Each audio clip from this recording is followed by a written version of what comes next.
Hola, hola.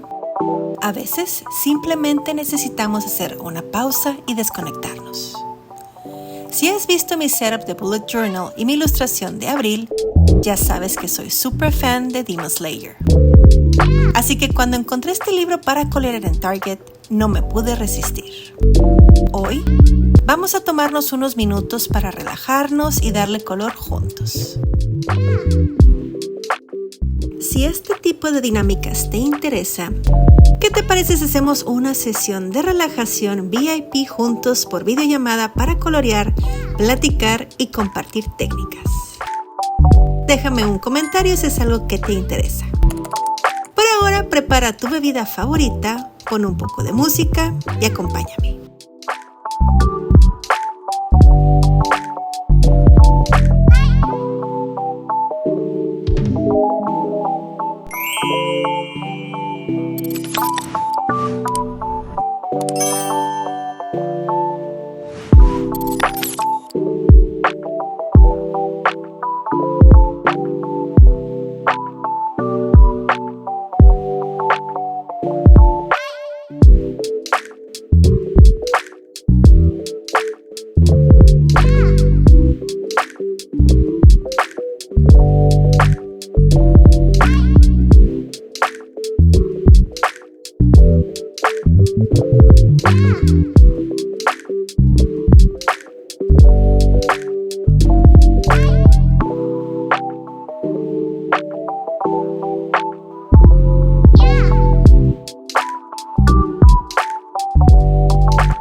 así quedó la página.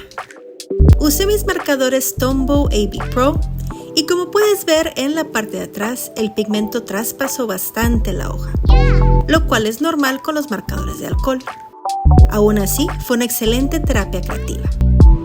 Si quieres más inspiración de Demon Slayer, te dejo los links de mis otros videos de arte en la caja de descripción, así como un enlace para que puedas adquirir este cuaderno para colorear. Te mando muchos abrazos y nos vemos muy pronto en el próximo video. Mantente creativo, mantente seguro y ya sabes, siempre sé muy amable. Hasta pronto.